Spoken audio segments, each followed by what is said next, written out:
things that were discouraging to him with regard to the work that he had undertaken. And one of the things was in Nehemiah chapter 4 not chapter 4, but chapter 3, was that there were some people who did not put their shoulder to the work. And in particular, it says the Tekoites, and they're not the Tekoites, but the nobles of the Tekoites did not put their shoulder to the work of the Lord.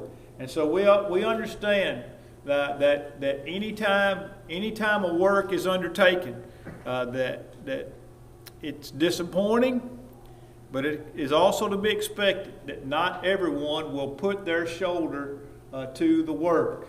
One thing I'll mention right now, and I'll also mention it on Sunday, and if we get the copier fixed, it'll be in the bulletin, that we're going to take Sunday morning Bible class on December the 1st and talk about our program of work. And as I mentioned a couple of Sundays ago, that we're going to present the work to the congregation for consideration, explanation, and then approval, and talk about the things that are going to be required to get it done. But one of the things that we talked about in our meeting is that one of the strengths of our congregation is that our collective strength, or that our strength, in particular our financial strength, does not come from one or two or three sources.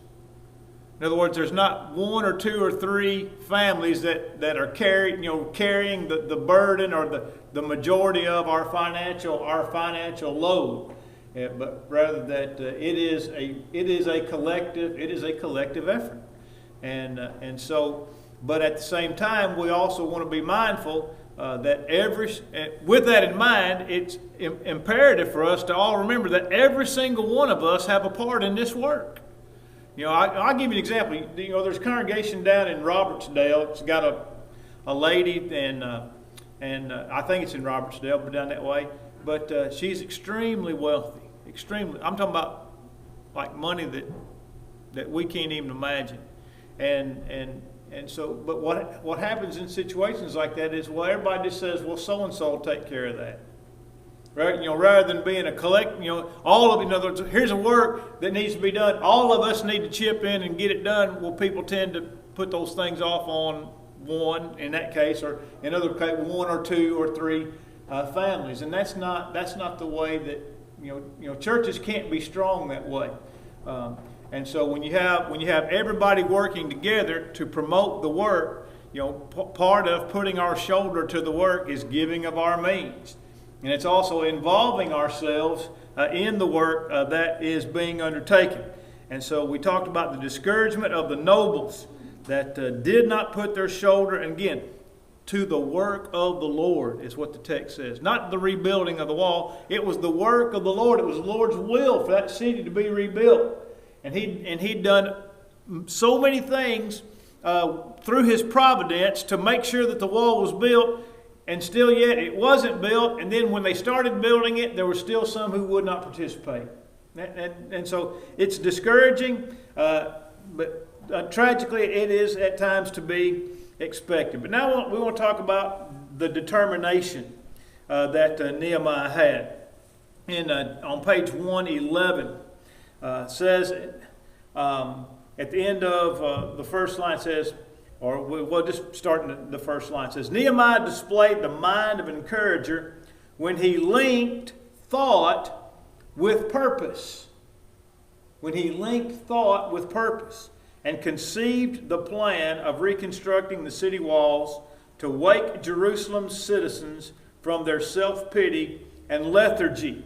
So you remember the reports that Nehemiah was getting back. And remember, as best we can tell, Nehemiah had never been to Jerusalem. I mean, this historical period is after the 70 years of captivity. The Jews have already started returning, and they've already gone back home after 70 years. It's not likely that Nehemiah was in his mid-80s at this time, you see. So he's never seen the situation. All he is getting is reports back from people who've gone home. And every time he inquires, what does he hear? The walls are, the city's burned with fire. The walls are still broken down. There's no temple. Our people are held in extreme disregard, we're hated and we're despised, and nobody's helping us. And that's what he's getting over and over and over again. And so he decides, again, not having any idea about the undertaking that he's about to embark on. Finally, it's like, somebody's got to do something. And Nehemiah says, as it says here at the bottom of the second paragraph, if not me, who? If not now, when?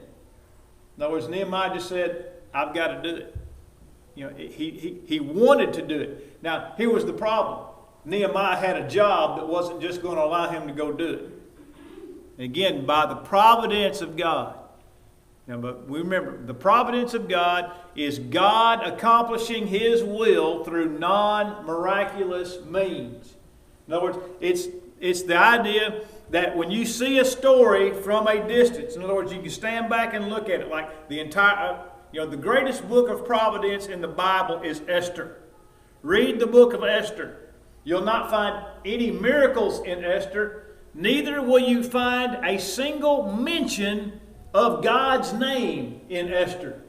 And yet, you can see the work of God in Esther as a book and as a person from chapter 1 to chapter 14. I think it ends in chapter, I think the 14th chapter is real short. All right? So, but that's God's providence. That's God getting things done that He wants done, but in a behind-the-scenes way. And so when we see Nehemiah, we see the same thing. We see God getting His work done in a non-miraculous way. And so we see that Nehemiah's got a job that's not going to allow him just to leave. He's the cupbearer for the king. He has a very important job. You don't just get to take a leave of absence from being a servant of the king. But the king took notice of Nehemiah and his countenance being fallen and said, "Why are you sorrowful?" And it scared Nehemiah. He had never been sad in the presence of the king.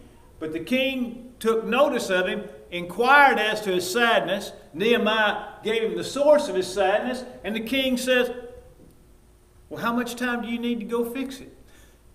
How much time do you need to go fix it?" Now, how does all that just happen to play out by coincidence? It doesn't. That's God. That's God's providence at work. And so then Nehemiah goes, and on page 111 it gives the account that I just summarized in chapter 2, 1 to 5, and then over on the page 1 and 112. 112. In the second full paragraph where it begins with the word fulfilled, it says, "Fulfilled dreams have two parents. Their father is courage and their mother is faith." Now, when Nehemiah was approached by the king, the first thing he did was pray. He said, "What do you?" He said, "What do you want to do?" And he says, "I prayed, and then I answered. The king." And so it was courageous for him to state his case, and then the fact that he prayed about the matter expressed his faith as he began to state his case. And so it says, "Too many people never give their most cherished dreams a chance to prove themselves or to prove itself.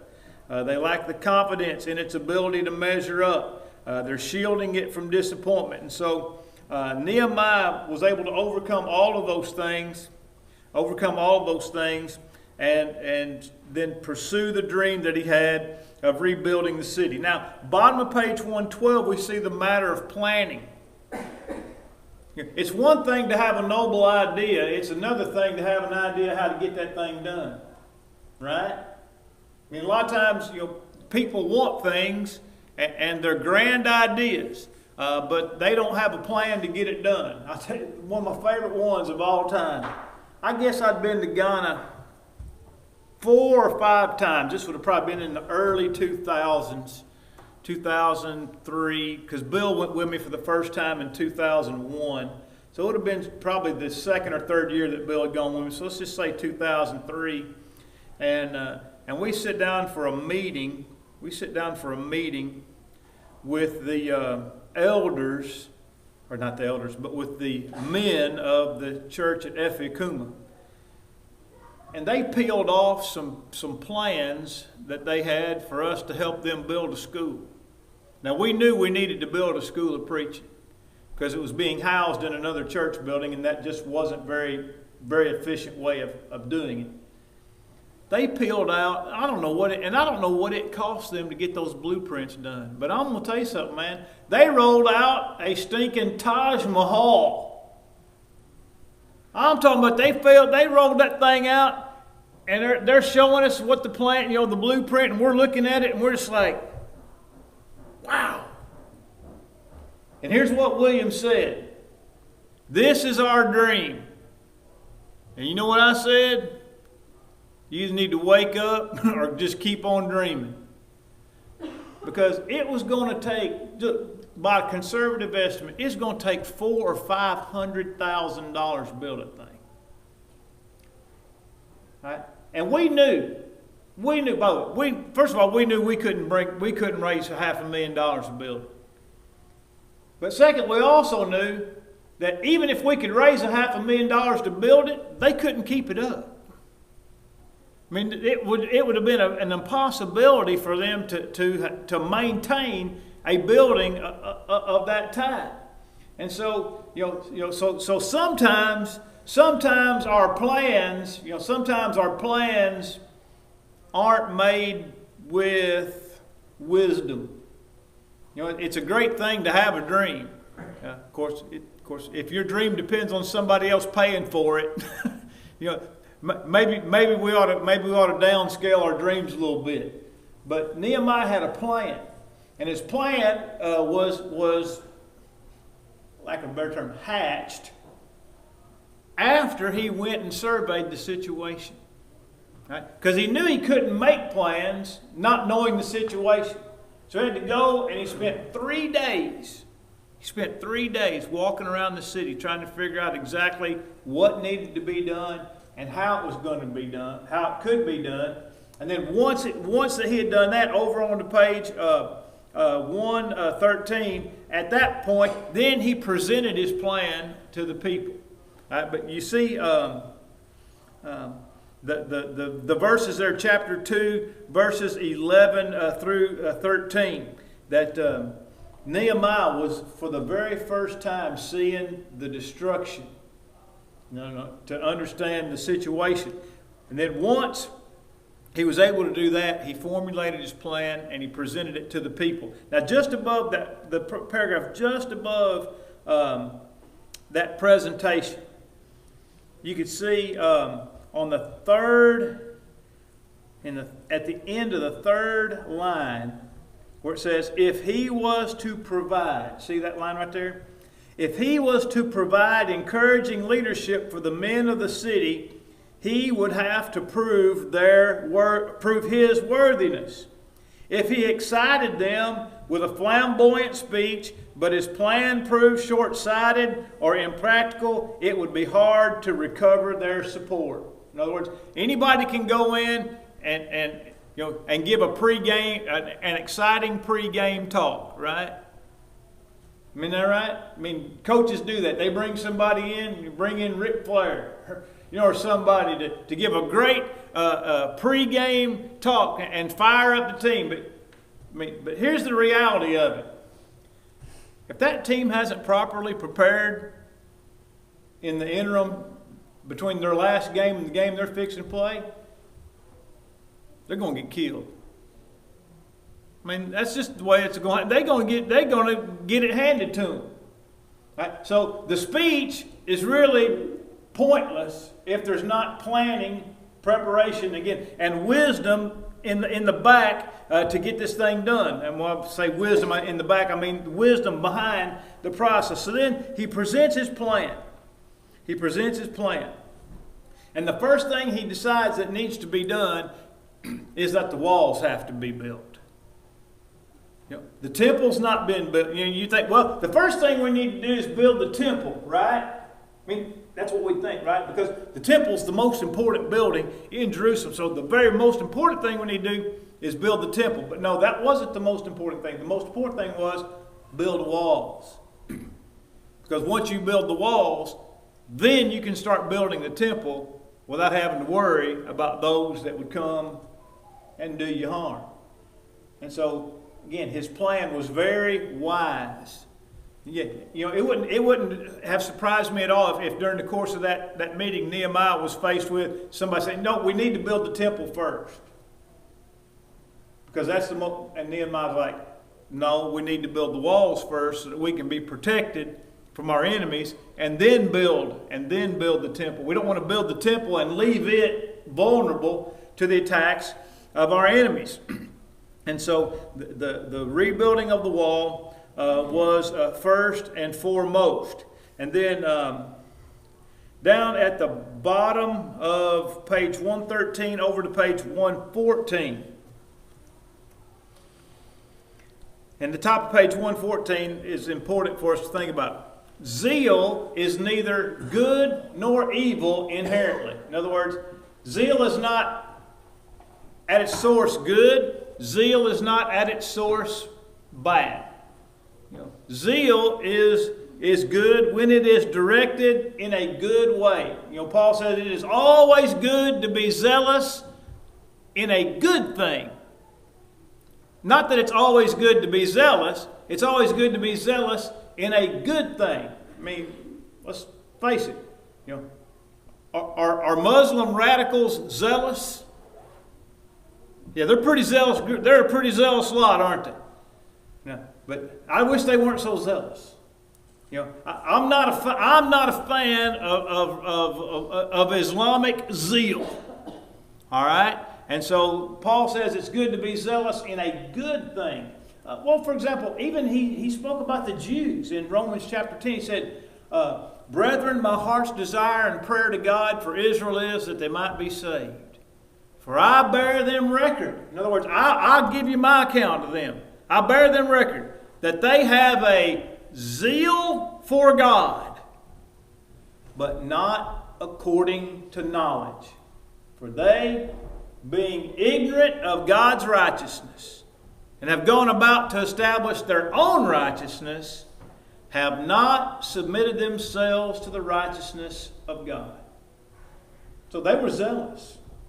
But their zeal was misplaced, their zeal was misguided, and thus their zeal was vain, so far as being of any effect for them with their relationship to God.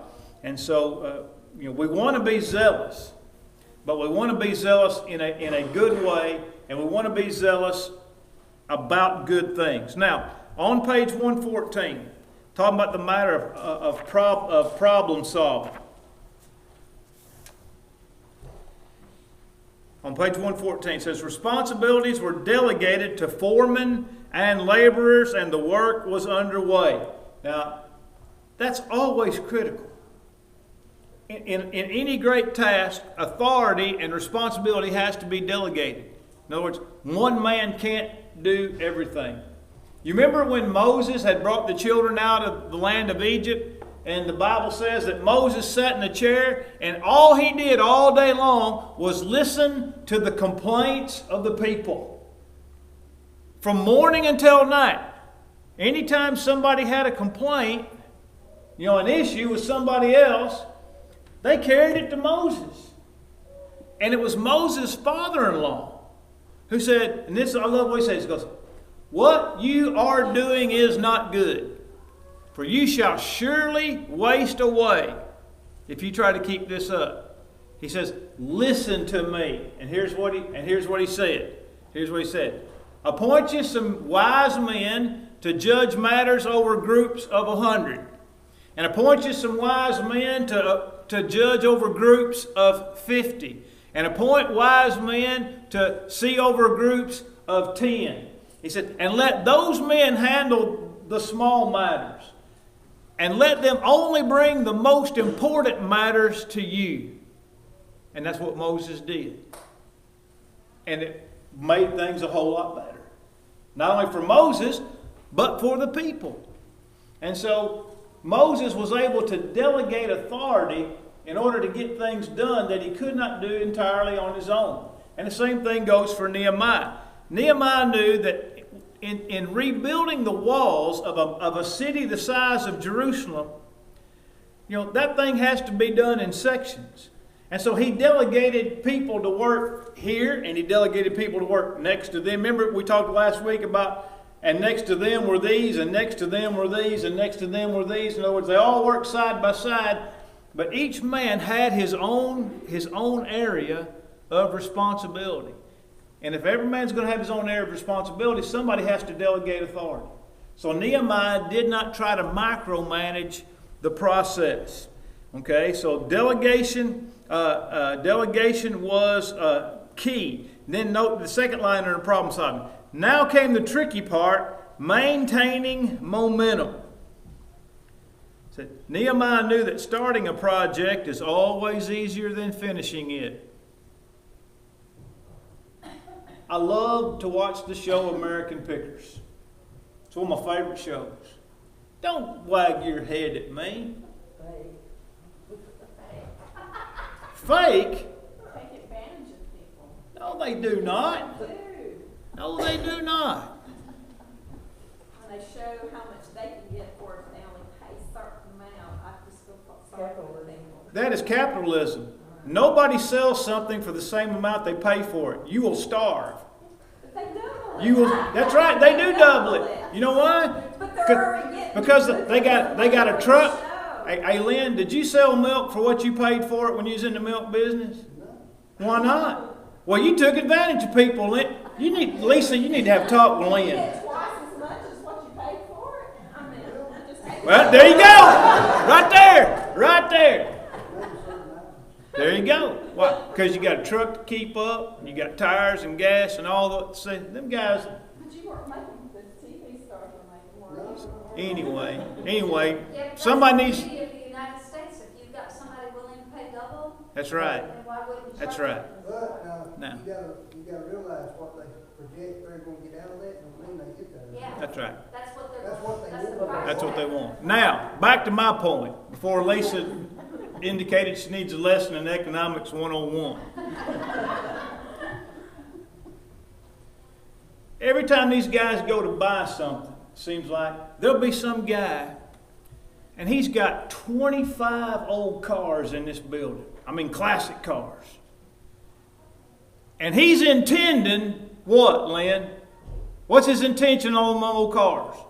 We're gonna get all out of them again. Well, he's going to fix them all, right? Well, yeah. They're all projects. He's got 25 cars or 50 motorcycles or and he, in his mind, and then what ends up happening by the end of the show is he realizes I better take some money for some of these things, because if I'm going to be honest with myself, I'm never going to get done with this.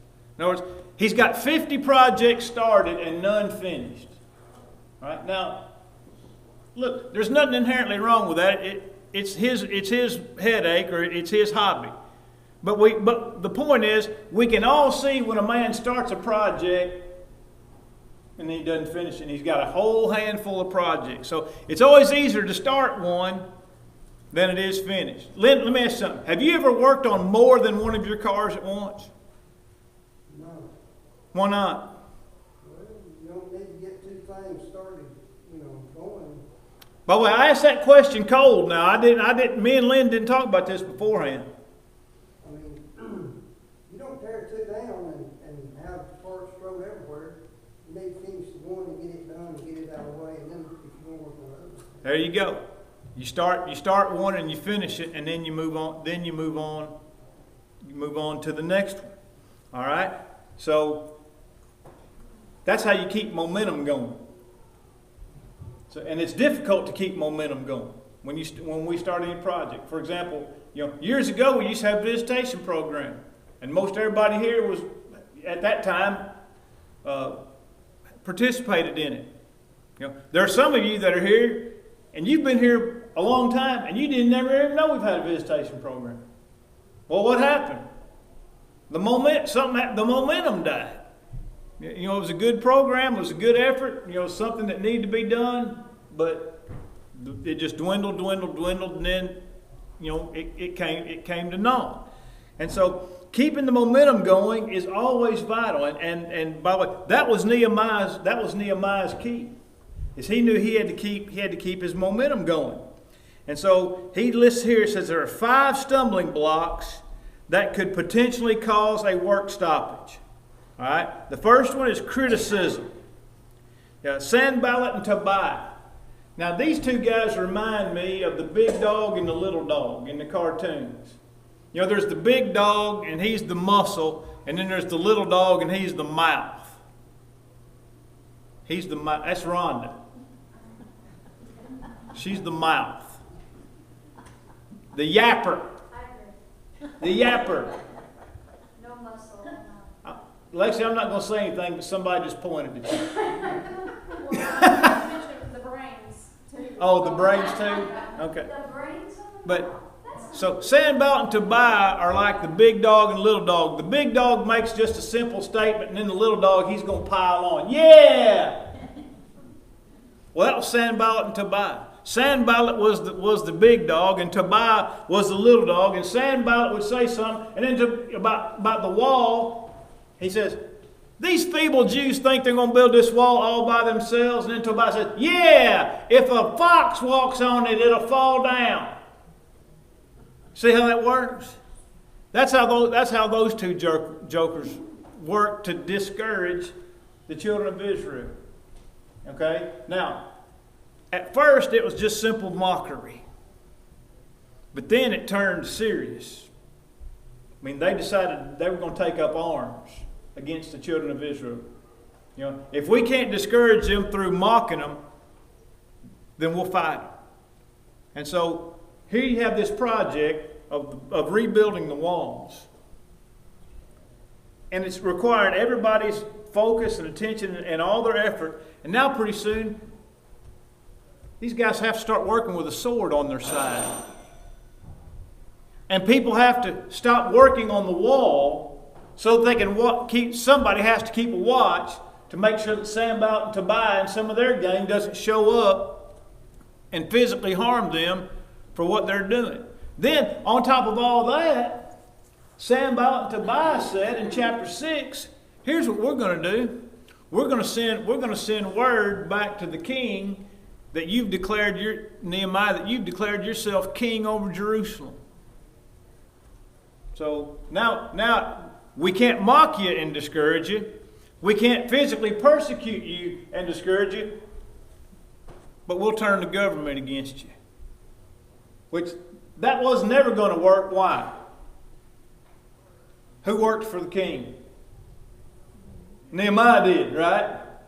And so Nehemiah just said, look, you know that's not true. We know that's not true. And the king knows it's not true. You know, that's not going to go anywhere. But still, it was a source of discouragement.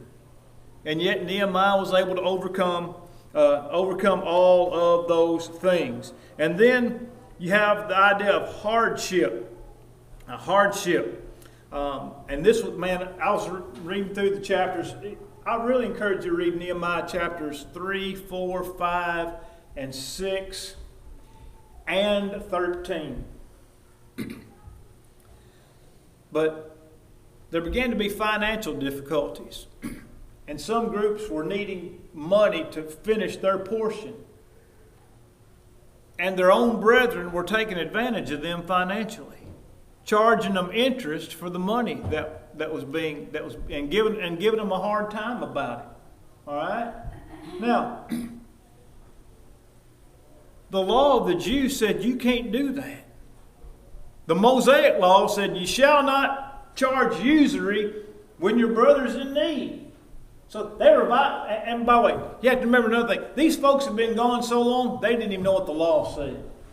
They didn't know what the law said. So Nehemiah had to rebuke the people who were taking advantage of their own folks. He said, look, you give them their money back, you get or their what they gave, as possessions. said, you give them their possessions back, and you stop charging them interest. All right? And he said, if you don't stop this, I'm going to put hands on you. I love that line. If you don't stop this, and by the way, I don't think he meant like laying on hands like they did in the New Testament. I'm going to put hands on you. In other words, I'm going to rough you up. And by the way, he did rough some of them up. Grabbed some of them and said, pulled their hair out for the way they were acting. Said, slapped them around and pulled their hair out. Now, Nehemiah was a great leader, but he could get rough if he had to get rough. And so he had to overcome a lot of hardship. Obviously, we can talk about discouragement, but then we have the matter of distraction. This matter of distraction. Now, this happened in chapter, I think it was in chapter 5.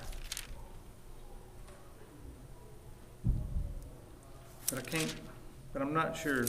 Well, one over here says Nehemiah 6. 6:2. Yeah, it's beginning of 6. There were two major distractions, and they're both in chapter 6.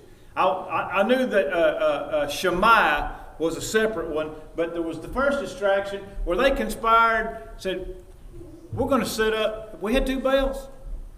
Okay. Said, we're going to set up a trap for Nehemiah, and we're going to call him out here to the plains of Ono under the guise of having a discussion. And we get him out here, we're going to kill him. They said, come on down to the plains of Ono and talk to us. This is Sanballat and Tobiah, by the way.